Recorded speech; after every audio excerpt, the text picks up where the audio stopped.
అంతటా వారు మోషేతో, ఐగుప్తులో సమాధులు లేవని ఈ అరణ్యంలో చచ్చుటకు మమ్ము రప్పించిదివా? మమ్మల్ని ఐగుప్తులో నుండి బయటికి రప్పించి మమ్మల్ని ఇట్లు చేయనేలా? మా జోలికి రావద్దు, ఐగుప్తీయులకు దాసుల మగుదమని ఐగుప్తులో మేము నీతో చెప్పిన మాట ఇదే కదా. మేము ఈ అరణ్యంలో చచ్చుట కంటే ఐగుప్తీయులకు దాసుల మగుటే మేలని చెప్పేది. ప్రియమైనటువంటి దేవుని బిడ్డలారా, ఇక్కడ ఫరో రథ సైన్యములు తరుముతూ ఉన్నాయి. ఫరోకి ఇశ్రాయేలీలను కనాను పంపించడం ఇష్టం లేదు. ఇశ్రాయేలీలు ఐగుప్తులో బానిసలుగా ఉన్నారు. ఇప్పుడు వారు ఎదిగి ఫలించుచూ ఉన్నారు ఐగుప్తులో. అయితే ఇప్పుడు ఐగుప్తు నుంచి ఇశ్రాయేలీలను విడిచిపెట్టడము ఫరోకి ఇష్టం లేదు. కాబట్టి అలాంటి పోరాటంలో కూడా ఐగుప్తులో నుండి ఇశ్రాయేలీలను విడిపించాలని మోషే యొక్క ప్రయత్నం. సరే, మోషే ప్రయత్నం చేస్తూ ఉన్నప్పుడు అనేకమైన ఆటంకాలను ఫరో వారి ఎదుటికి తీసుకొని వస్తున్నాడు. వాళ్ళు బయలుదేరుతున్న ప్రతిసారి కూడా ఫరో యొక్క హృదయము కఠినపరచబడతా ఉంది. వాళ్ళు బయలుదేరుతున్న ప్రతి సమయంలో కూడా ఫరో ఏదో ఒక విధంగా ఇశ్రాయేలీలను వాళ్ళ దేవుణ్ణి ఆరాధించడానికి పంపించకుండా ఆపేస్తూ ఉన్నాడు. వీళ్ళు వెళ్ళాలి, వాళ్ళ దేవుణ్ణి ఆరాధించాలి. ఒకసారి అంటాడు, నువ్వు వీళ్ళని తీసుకొని వెళ్ళు, వాళ్ళని తీసుకొని వెళ్ళు, వీళ్ళని ఆపు, వాళ్ళని ఆపు అని. కానీ మోషే అంటాడు, నేను ఒక డెక్కం కూడా ఇక్కడ నేను విడిచిపెట్టి వెళ్ళను. నా దేవుని ఆరాధించడానికి నేను ఒక్క డెక్కమును కూడా ఇక్కడ విడిచిపెట్టి వెళ్ళను. నేను ఐగుప్తులో ఏది విడిచిపెట్టను. నా దేవుని ఆరాధించడానికి, నా దేవుని స్తుతించడానికి, నా దేవుని ఘనపరచడానికి నేను అన్నిటినీ తీసుకుని వెళ్తాను. ప్రియమైన దేవుని బిడ్డ, ఈ రోజు నీవు నీ భర్తతో, నీ భార్యతో, నీ పిల్లలతో నువ్వు తిరిగి సంఘానికి వచ్చినావా? ఇంటి దగ్గర నువ్వేమి విడిచిపెట్టి వచ్చినావు? మోషే మాత్రం అంటున్నాడు, నా దేవుణ్ణి ఆరాధించడానికి నేను వెళుతుండగా నేను ఒక్క డెక్కము కూడా విడిచిపెట్టాను. ఏది విడిచిపెట్టను. నా దేవుణ్ణి సర్వస్వంతో ఆరాధిస్తాను. నాకున్న ధనఘనతలు, సంపద, సర్వము, జనులు ఏదైతే నాకు స్వాస్థ్యముగా ఇచ్చినావు ప్రభు, దాని అంతటితో నేను నిన్ను ఆరాధిస్తాను అంటాడు. నేను ఆరాధిస్తాను నా ప్రభువుని, ఇక్కడ నేను ఒక్కటి కూడా విడిచిపెట్టను. ఇలాంటి ప్రయాణం జరుగుతూ ఉన్నప్పుడు ఎటకేలకి మోషే తన సైన్యం అంతటిని, ఇశ్రాయేలీలందరినీ తీసుకుని 6 లక్షల కాల్బలాలను తీసుకొని ప్రయాణము చేస్తూ ఉన్నాడు. ప్రయాణము చేస్తూ ఉన్నప్పుడు వారికి జరిగినది ఏంటంటే, ఫరో సమీపించుచుండగా ఇశ్రాయేలీలు వీళ్ళను తరుముతూ వస్తున్నాడు. ఇశ్రాయేలీలను ఫరో తరుముతూ వస్తున్నప్పుడు ఇశ్రాయేలీలు కన్నులెత్తి చూసి ఐగుప్తీయులని వెనుక వచ్చుట వాళ్ళు చూసి మిక్కిలి భయపడి దేవునికి మొరపెడతా ఉన్నారు. ఐగుప్తీయులు వెనుక తరుముకుంటూ వస్తూ ఉన్నారు. ఆ తరుముకుంటూ వస్తున్నప్పుడు వీళ్ళు ఏం చేస్తా ఉన్నారంటే మిక్కిలి భయపడ్డారు. ఇశ్రాయేలీలు చాలా భయపడుతూ ఉన్నారు, చాలా వణుకుతూ ఉన్నారు. వాళ్ళు భయపడి వణికి ఏం చేస్తా ఉన్నారంటే దేవునికి మొరపెడుతూ ఉన్నారు. మన మీదకి ఏదైనా భయం వచ్చినప్పుడు మనం ఏం చేస్తామంటే మనుషులను ఆశ్రయిస్తూ ఉంటాం. మన మీదకి ఏదైనా సమస్య వచ్చినదంటే మనం ఏం చేస్తామంటే మనుషులను ఆశ్రయిస్తూ ఉంటాం. మన మీదకి ఏదైనా తెగులు వచ్చినదంటే మనం ఏం చేస్తామంటే మనుషులను ఆశ్రయిస్తూ ఉంటాం. ప్రియమైన దేవుని బిడ్డలారా, ఇక్కడ ఇశ్రాయేలీలు ఏం చేస్తారు? మిక్కిలి భయపడి దేవునికి మొరపెడుతా ఉన్నారు.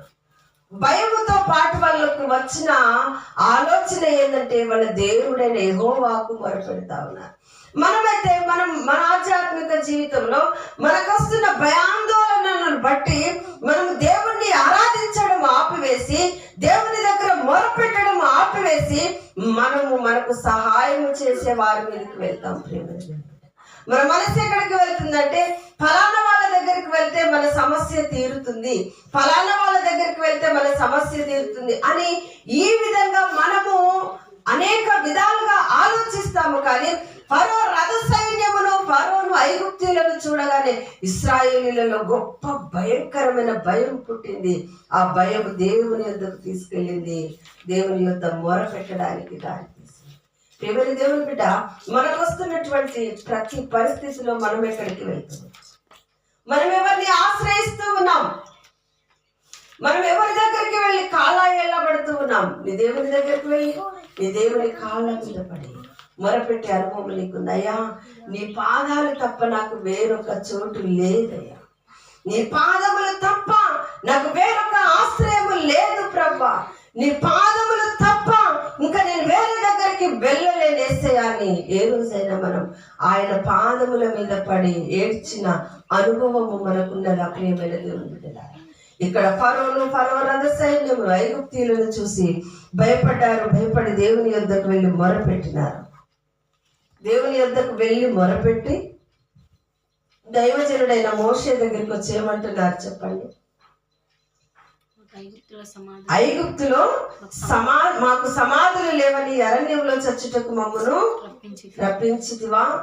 దేవుడి దగ్గర అయితే మొరపెట్టినారు, దేవుని దగ్గర వేడుకున్నారు, కానీ దైవజనుని దగ్గరికి వచ్చి అంటా ఉన్నారు, మాకు ఐగుప్తులో సమాధులు లేవని మమ్మల్ని ఇక్కడికి తీసుకొని వచ్చినావు.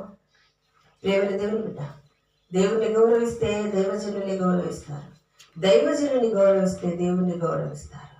ఇక్కడ వాళ్ళు ఏం చేస్తా ఉన్నారు? దేవుని దగ్గర మొరపెట్టినారు, దైవజనుని దగ్గరికి వచ్చి సలుగుతూ ఉన్నారు. ప్రియమైన దేవుని బిడ్డ, మనము కూడా చాలా సార్లు మన జీవితంలో సక్సెస్ లేకపోవడం వల్ల, విజయం లేకపోవడం వల్ల చాలా సార్లు దేవుని దగ్గర సలుగుతూ ఉంటాము. ప్రియమైన దేవుని, దేవుడు నాకేం చేసిండు లే అంటాము, దేవుడు నాకేం పెట్టినాడు లే అంటాము, దేవుడు నాకు ఇది ఇస్తేనే నేను అది ఇస్తా అంటాం, దేవుడు అది ఇస్తేనే ఇది ఇస్తానంటాం. ప్రియమైన దేవుని బిడ్డ, మన హృదయంలో చాలా చాలా రాంగ్ స్టెప్స్ ఉన్నాయి.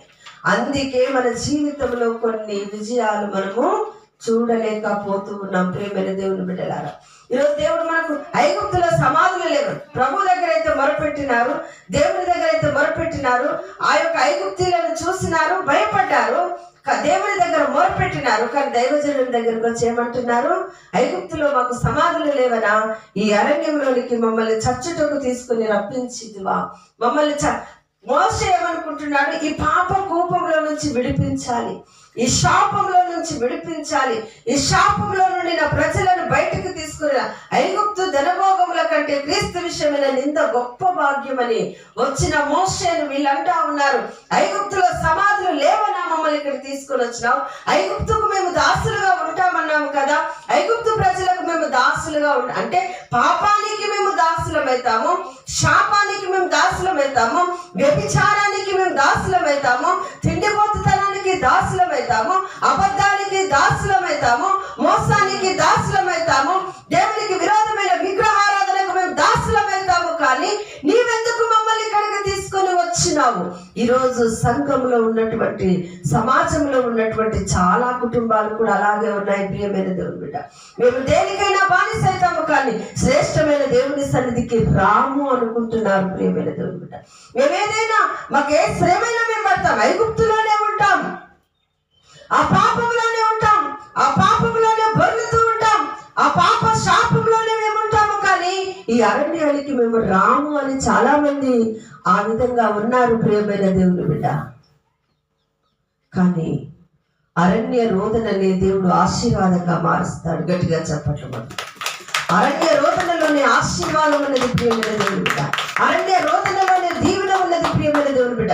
అయితే ఇప్పుడు నువ్వు ఐగుప్తులో మేము దాసులమవుతామంటున్నారు వాళ్ళు, మేము అక్కడ చెప్పింది కూడా ఇదే కదా అంటున్నారు వాళ్ళు. ప్రియమైన దేవుని బిడ్డ, మనము కూడా చాలా చాలా పరిస్థితులకు దాసోహం అయిపోతాము. భర్తకి ఏది నచ్చితే అది చేస్తాం, భార్యకి ఏది నచ్చితే అది చేస్తాం, పిల్లలకి ఏది నచ్చితే అది చేస్తాం. కానీ నీ భర్తను ఒక స్టాండర్డ్ లో ఉంచగలుగుతున్నావా? నీ భార్యను ఆధ్యాత్మిక స్థిరత్వంలో ఉంచగలుగుతున్నామా? మన బిడ్డలను మనం ఆధ్యాత్మిక స్థిరత్వంలో ఉంచగలుగుతున్నామా?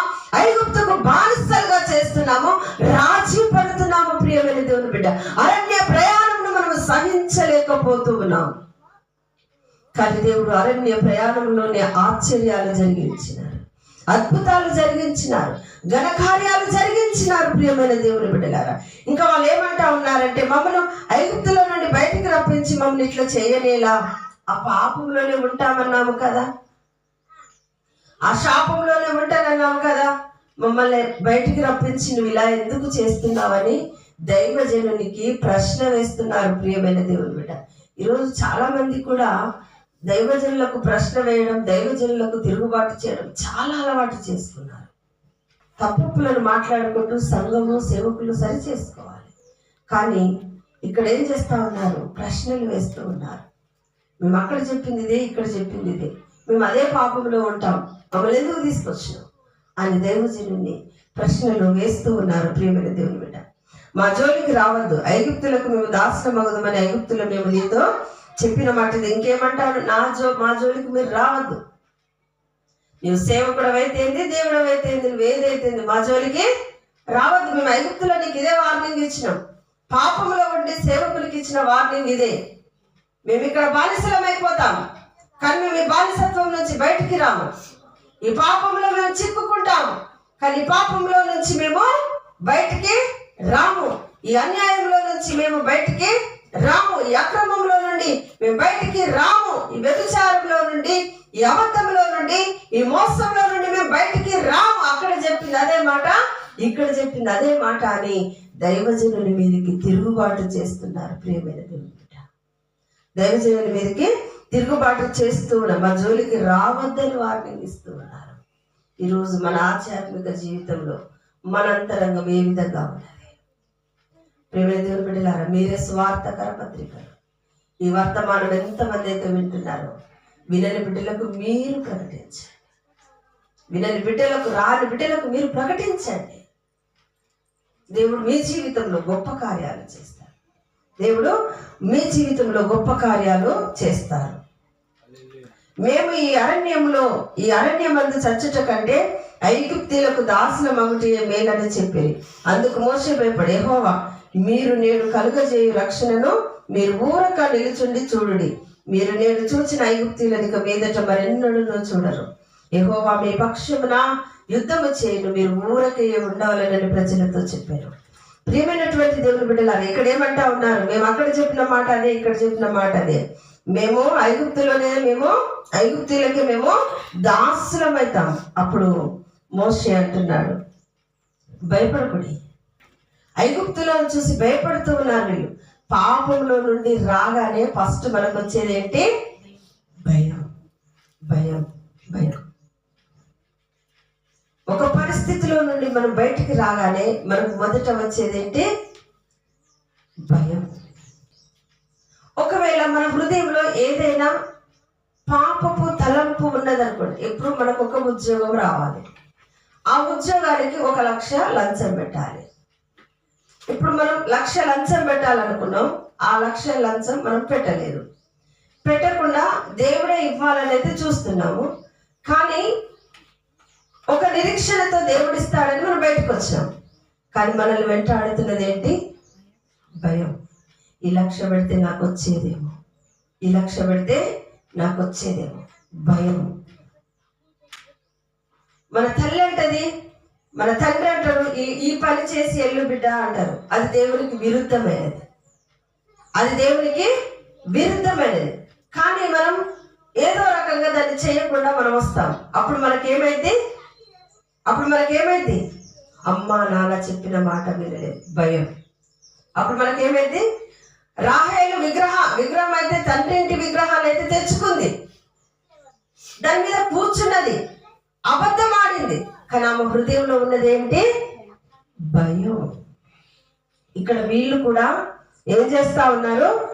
భయపడతా ఉన్నారు. అందుకే మోషే ఐగుప్తీయులను చూడగానే భయపడతా ఉన్నారు, వణుకుతూ ఉన్నారు. అందుకే మోషే ఏమంటున్నాడు? భయపడవద్దు. ఏమంటా ఉన్నాడు?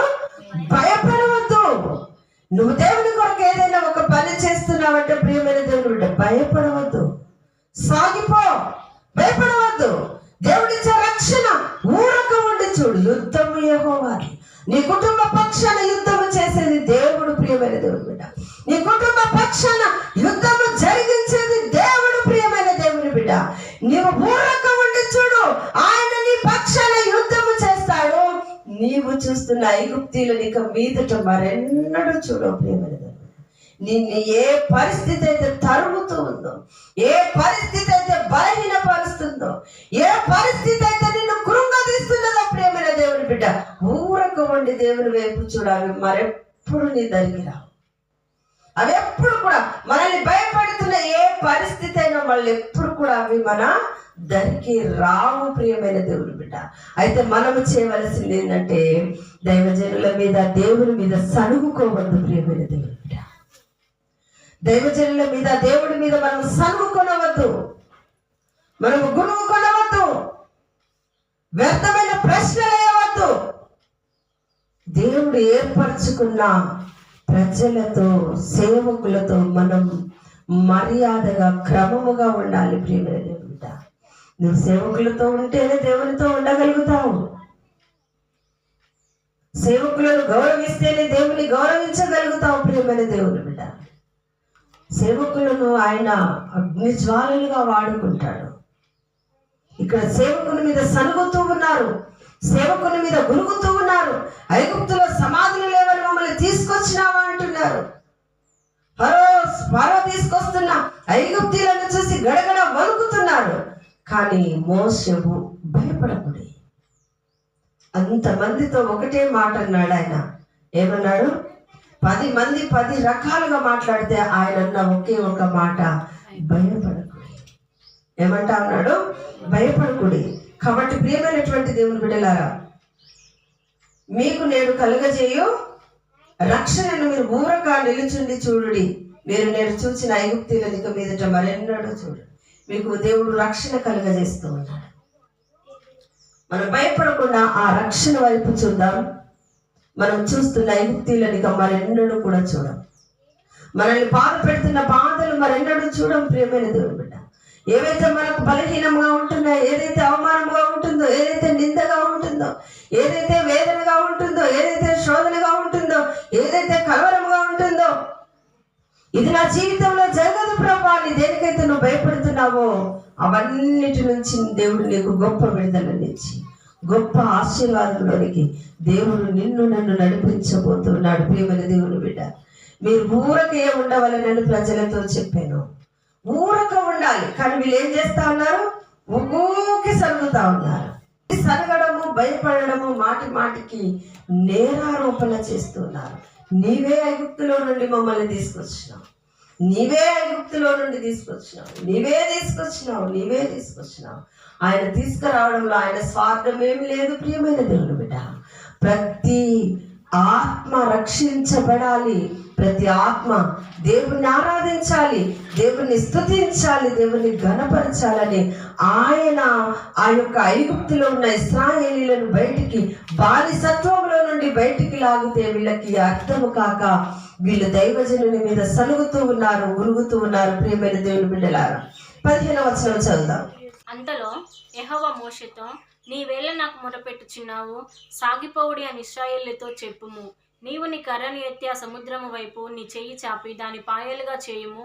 అప్పుడు ఇశ్రాయేలీలు సముద్రము మధ్యను ఆరిన నీళ్ల మీద నడిచిపోవుదురు. ఆమేన్. ప్రియమైన దేవుని బిడ్డలారా, ఇప్పుడు వీళ్ళ ప్రయాణంలో ఒక సముద్రం అడ్డం వచ్చింది వీళ్ళకి. ఎర్ర సముద్రము అడ్డం వచ్చింది వీళ్ళకి. ఇప్పుడు ఈ సముద్రాన్ని వీళ్ళు దాటాలి.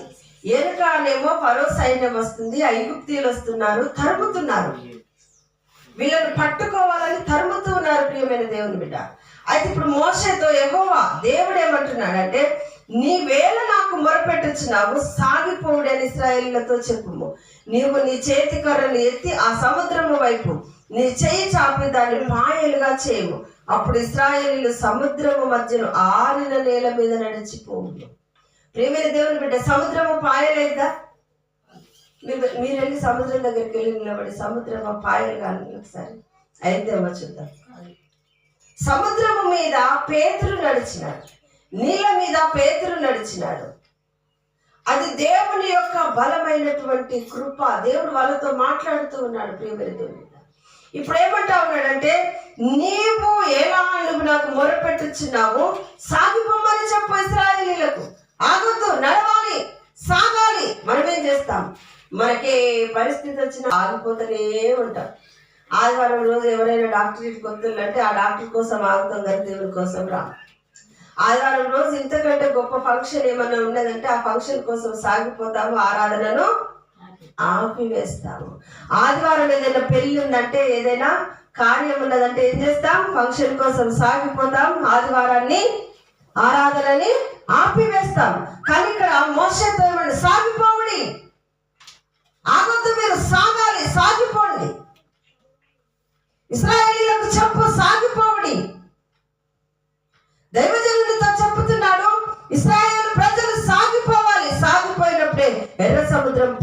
దూరమైతుంది ప్రియమైన దేవుని బిడ్డ. నీవు దేవుని సన్నిధిలోకి చొచ్చుకొని వచ్చినప్పుడే నీ కుటుంబంలో ఉన్న సమస్య పాయలైపోతుంది దేవుని బిడ్డ. నువ్వు దేవుని వద్దకు పరిగెత్తుకొని వచ్చినప్పుడే నిన్ను పీడిస్తున్న ఏ సమస్య అయినా నీకు దూరం అవుతుంది ప్రియమైన దేవుని బిడ్డ. అందుకే మోషే సాగిపోమని చెప్పు ప్రజలను, ఇశ్రాయేలు ప్రజలను సాగిపోమని చెప్పు. నీవు నీ కర్రను ఎత్తి ఆ సముద్రం వైపు నీ చెయ్యి చాపి దాన్ని పాయలుగా చేయము. అప్పుడు ఇశ్రాయేలు సముద్రం మధ్యన ఆరిన నేల మీద నడిచి వెళ్తారు. వాళ్ళని సాగిపోమంటున్నాడు, ఈయనను కర్రనెత్తి సముద్రం వైపుకు చెయ్యి చాపమంటున్నాడు. ప్రేమైన దేవుని బిడ్డ, మన ఆధ్యాత్మిక జీవితంలో సముద్రము వంటి సమస్యలైనా మన కర్రలు ఎత్తి సముద్రం వైపు మన చేయి చాపాలి. మన స్వరం ఎత్తి దేవుని ఆరాధన చేయాలి. మన చేతులు ఎత్తి దేవుని ఆరాధన చేయాలి. ప్రేమైన దేవుని బిడ్డ, అది ఎంత పెద్ద సమస్య అయినా, సముద్రం వంటి సమస్య అయినా అది 2 పాయలుగా చీల్చింది. ఆ 2 పాయలుగా చీల్చబడిన తర్వాత ఆ సైన్యం అంతా కూడా ఆరిన నేల మీద నడిచినట్లు ఇశ్రాయేలీలు ఆ సముద్రము మధ్యలో నుండి ఆరిన నేల మీద నడిచి వెళ్ళినారు. ప్రియమైన దేవుని బిడ్డ, ఆరిన నేల మీద నడిచిపోయినారు. ఇదిగో నేనే ఐగుప్తీయుల హృదయంలో కఠినపరచుదును, వారు వీరిని తరుగుదురు. నేను ఫరో వలనను అతని సమస్త సేనల వలనను అతని రథముల వలనను అతని గుర్రపు రౌతుల వలన నాకు మహిమ తెచ్చుకుందును. దేవునికి మహిమ రావాలంటే ఫరో తరమాలి. దేవుడు మహిమపరచబడాలంటే దేవునికి ఫరోకు మధ్యలో మోషే నిలబడాలి. నువ్వు నిలబడతావా? దేవునికి లోకానికి మధ్యలో నువ్వు నిలబడతావా? నీ ద్వారా దేవుడు గణపరచబడతాడు, నీ ద్వారా దేవుడు మహిమపరచబడతాడు. నిలబడగలిగిన శక్తి సామర్థ్యం మనకు కావాలి. మనం నిలబడగలిగితే ఆశీర్వాదం మన సొత్తు, దీవెన మన సొత్తు. ప్రియమైన దేవుని బిడ్డ, మోషేకు దేవునికి ప్రజలకు మధ్యలో మోషే నిలబడ్డాడు. నీవు నిలబడగలుగుతావా? నేనున్నానేసయ్యా, నేను ప్రజలకు నీకు మధ్యలో నేను నిలబడతాను. నడిపిస్తావా జనులను? 6 లక్షల కాల్బలాలను మోషే నడిపిస్తూ ఉన్నాడు. నీవు నడిపించగలుగుతావా? ప్రియమైన దేవుని బిడ్డ, ఫరో రథముల ఎదుట, గుర్రముల ఎదుట, రౌతుల ఎదుట నాకు మహిమ తెచ్చుకొందును. నీవు ప్రజలకు దేవునికి మధ్యలో నిలబడితే ఆయన చేస్తున్న ఆశ్చర్య అద్భుతమైన కార్యములను చూస్తే ప్రియమైన దేవుని బిడ్డ, దేవునికి మహిమ కలిగిద్ది. ప్రియమైనటువంటి దేవుని బిడ్డ, నీవు నిలబడితే దేవునికి మహిమ. దేవుని బిడ్డలారా, మనం నిలబడితే దేవునికి మహిమ తెచ్చుకుంటాడు. కాబట్టి నిలబడగలిగినటువంటి శక్తి మనకు ఉండాలి. నేను యెహోవానని ఐగుప్తీయులు తెలుసుకొందురు. ఇక్కడ ఆరిన నేల ఎప్పుడైతే ఎర్ర సముద్రము 2 పాయలైందో ప్రియమైన దేవుని బిడ్డ, ఈయన నిజంగా యెహోవా అని ఐగుప్తీయులు సాక్ష్యం ఇస్తున్నారు. నిన్ను హింసించిన ప్రజలు నీ గురించి సాక్ష్యం ఇవ్వాలంటే, నిన్ను బాధపెడుతున్న ప్రజలు నీ గురించి సాక్ష్యం ఇవ్వాలంటే, నిన్ను బాధపెడుతున్న శత్రువులు నీ గురించి, దేవుని గురించి సాక్ష్యం ఇవ్వాలంటే ప్రజలకు దేవునికి మధ్యలో నీవు నిలబడాలి. ప్రజలకు దేవునికి మధ్యలో మనము నిలబడాలి. ప్రియమైనటువంటి దేవుని బిడ్డలారా, 19వ వచనం. అప్పుడు ఇశ్రాయేళ్ల ఎదుట సమూహమునకును ముందుగా నడిచిన దేవదూత వారి వెనుకకు పోయి వారిని వెంబడించెను. ఆ మేఘస్తంభము వారి ఎదుట నుండి పోయి వారి వెనుక నిలిచెను. అది ఐగుప్తీయుల సేనకు ఇశ్రాయేలుల సేనకు నడుమ ప్రవేశించెను. అది మేఘము గనుక వారికి చీకటి కలిగెను గాని రాత్రి అది వీరికి వెలుగిచ్చెను. కనుక ఆ రాత్రంతయు ఐగుప్తీయుల సేన ఇశ్రాయేలులకు సమీపింపలేదు. ఆమేన్. ప్రియమైన దేవుని బిడ్డలారా, దేవుడు ఒక మేఘస్తంభాన్ని పంపించినాడు. ఇశ్రాయేలీలకు ఐగుప్తీయులకు నడుమ అది ప్రవేశించింది. అది ప్రవేశించినప్పుడు ఐగుప్తీయులకు చీకటి కలిగింది, ఇశ్రాయేలీలకు వెలుగు కలిగింది. అది ఎప్పుడైతే ఈ 2 సేనల మధ్యలోకి వచ్చిందో ప్రియమైన దేవుని బిడ్డలారా, ఏం జరిగిందంటే అది ఐగుప్తీయుల సేనకు ఇశ్రాయేలీల సైన్యకు నడుమ ప్రవేశించింది. అది ప్రవేశించగానే అది మేఘము గనుక వారికి చీకటి కలుగజేసిన గాని రాత్రి అది వీరికి వెలిగించెను. ఐగుప్తీయులకు ఆ మేఘము చీకటి కలుగజేసినది, ఇశ్రాయేలీలకు వెలుగునిచ్చినది. ప్రియమైన దేవుని బిడ్డలారా, ఇప్పుడు నిన్ను బాధ పెట్టిన వారికి దేవుడు ఏం చేస్తా ఉన్నాడు? మనల్ని బాధ పెట్టిన వారికి ఆయన మేఘముగా వచ్చి మనకు వారికి మధ్యలో ఉండి మనల్ని బాధ పెడుతున్న వారికి చీకటి కలుగజేస్తాడు. ఆయన మనకు వెలుగును కలుగజేస్తాడు. ప్రియమైన దేవుని బిడ్డ, అందుకే ప్రజలందరికీ కలుగు మహా సంతోషకరమైన శుభవర్తమానం ఏంటి? లోకరక్షకుడు మన కొరకు జన్మించి ఉన్నాడు. ఆయన మన కొరకు జన్మించి ఉన్నాడు. ప్రియమైన దేవుని బిడ్డలారా, అయితే ఇక్కడ వీరికి మధ్య ఆ మేఘము నిలబడినందున ఐగుప్తీయులకు చీకటి కలిగినది, ఇశ్రాయేలీలకు వెలుగునిచ్చినది. కాబట్టి ఐగుప్తీయుల సేన ఇశ్రాయేలీలను సమీపించలేకపోయినది. అంత బలంగా తరుముకుంటూ వచ్చినటువంటి సేన ఇశ్రాయేలీల దగ్గరికి రాలేదు. ఎందుకు రాలేదంటే వీరిరువురి మధ్యలో దేవుని యొక్క దూత నిలబడినది, దేవుని యొక్క ప్రకాశమానమైన మేఘము వెలుగు నిలబడినది, శత్రువులకు చీకటి కలుగజేసినది, దేవుని ప్రజలకు వెలుగు కలుగజేసినది. ప్రియమైన దేవుని బిడ్డ, ఈరోజు నీకు నాకు వెలుగు కావాలంటే మన మధ్యలో దేవుడు నిలబడాలి. మనం ఏం చేయాలి? సలుగగా గునుగక మనము దైవజనునికి దేవునికి లోబడి ఉండాలి. ప్రియమైన దేవుని బిడ్డలారా, ఆ విధంగా ఉన్నప్పుడు దేవుడు తన యొక్క కార్యములు మనకు తప్పకుండా ఆయన జరిగిస్తాడు. మనము చూస్తున్న ఐగుప్తీయులను ఇక మీదట మరెన్నడూ చూడము. ప్రియమైన దేవుని బిడ్డ, మనం చూస్తున్న ఐగుప్తీయులను ఇక మరెన్నడూ చూడము. కనుక మనము దేవుని సన్నిధిలో మనం ఆరాధించాలన్నా, దేవుని సన్నిధిలో మనం స్తుతించాలన్నా, దేవుని సన్నిధిలో ఘనపరచాలన్నా, దేవుని సన్నిధికి రావాలన్నా మనం సనగవద్దు, గునుగవద్దు. ప్రియమైన దేవుని బిడ్డలారా, వేకువజామున లేచి నేను యెహోవాను స్తుతించాను. వేకువజామునే లేచి దేవుని సన్నిధికి రావడానికి మనము వేగిరపడాలి. ప్రియమైన దేవుని బిడ్డ, వేకువజామునే లేచి దేవుని ఆరాధించడానికి మనము వేగిరపడాలి. ప్రియమైన దేవుని బిడ్డ, వేకువజామునే లేచి ప్రభు యొక్క సన్నిధికి పరిగెత్తుకుంటూ రావడానికి మనల్ని మన కుటుంబాలను సిద్ధము చేసుకోవాలి. అప్పుడే నువ్వు చేస్తున్న ఐగుప్తీయులను మరెన్నడూ చూడు. మొదట ఐగుప్తు పద్ధతులను విడిచిపెడదాం, ఐగుప్తు ఆచారాలను విడిచిపెడదాం. అందుకే కదా మొదట వాళ్ళు అన్నది ఏంటిది? ఐగుప్తులో సమాధులు లేవనాయా, మమ్మల్ని ఇక్కడికి తీసుకొచ్చినాం. ఈ అరణ్యంలో మేము చావడానికి మమ్మల్ని ఇక్కడికి తీసుకొచ్చినాం.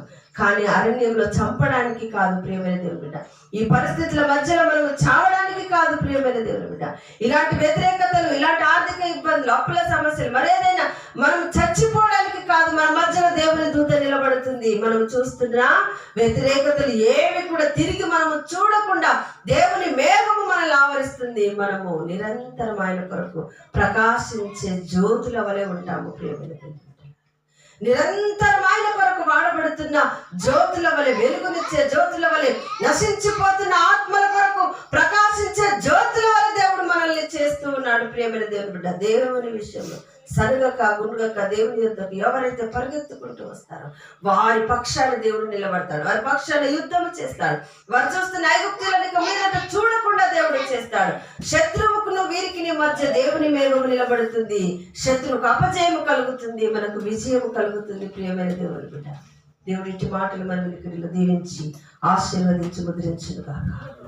ఆమేన్.